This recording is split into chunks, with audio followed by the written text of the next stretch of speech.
एक समय की बात है। एक विशाल और भव्य राज्य में एक चिड़चिड़ी रानी रहती थी।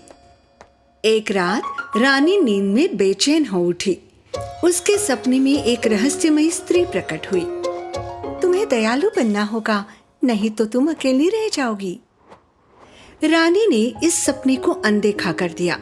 अगली सुबह जब रानी अपने महल में घूम रही थी तो उसे एक गुप्त कमरा मिला जिस पर उसने पहले कभी ध्यान नहीं दिया था। वो उत्सुकता से अंदर गई और वहां उसे एक सोने का हार मिला। रानी हार की भव्यता से मोहित हो गई। उसने तुरंत हार को अपने गले में पहन लिया, लेकिन चाहे वो कितनी भी देर प्रतीक्षा करती रही, हार चमका ही नहीं। ये कैसे संभव है? इतना कीमती हार कैसे चमक नहीं सकता?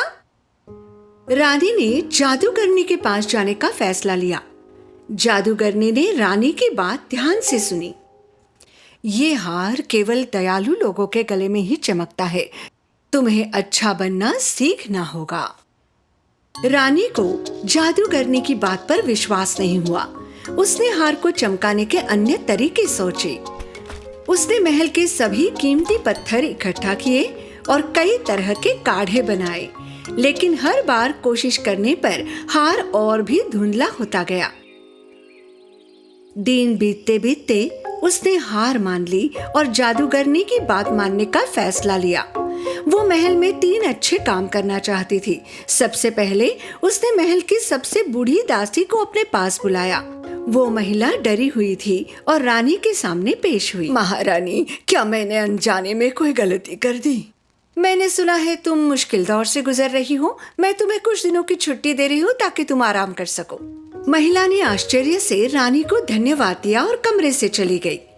उसी क्षण रानी के गले में लटकी माला हल्की सी चमक उठी। फिर रानी ने महल के माली को बुलाया। माली प्रतिदिन रानी के फूलों की बड़े ध्यान से देखभाल करता था, लेकिन उसे कभी सराहना नहीं मिली थी। बगीचे में सुंदर फूलों के लिए धन्यवाद। आपका काम सचमुच सराहनीय है। रानी के शब्दों से माली बहुत प्रसन्न हुआ। उसी क्षण हार की चमक और थोड़ी बढ़ गई। तीसरे उपकार के रूप में रानी ने महल के रसोइये को बुलाया। रसोइये की कठिन परिस्थिति को समझते हुए रानी ने उसे सोने से भरा एक थैला दिया। इस सोने के सिक्के से थोड़ा आराम करो और अपने परिवार का भरण पोषण करो। इस दयालुता से रसोइये की आंखों में आंसू आ गए। उसी क्षण रानी के गले में लटका हार चमक उठा। जब रानी ने दर्पण में देखा तो वो हार की चमक देखकर चकित रह गई। रानी के इस बदलाव से आश्चर्यचकित होकर उसने कहा, आज मैं अपनी पत्नी के लिए नाश्ता लेकर जाऊंगा। महल में सभी की निगाहें रानी से हट नहीं रही थी। मेरा हार चमक रहा है, देखो सभी मेरी प्रशंसा कर रहे हैं। अब सब मुझे बहुत प्यार करते हैं। रानी अपने हार की चमक से इतनी मुग्ध थी कि हर अच्छे कर्म के साथ उसे और भी जोर से रगड़कर साफ करने लगी। लेकिन एक दिन हार साफ करते करते अचानक टूट गया। रानी शौक से रोने लगी। ओह, मेरा हार टूट गया।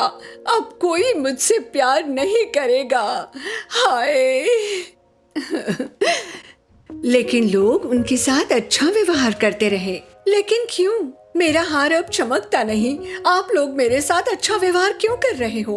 महल के लोगों ने एक स्वर में उत्तर दिया, मेरी रानी, आप एक अद्भुत इंसान बन गई हैं। न केवल आपका हार चमकता है बल्कि आपका हृदय भी चमकता है।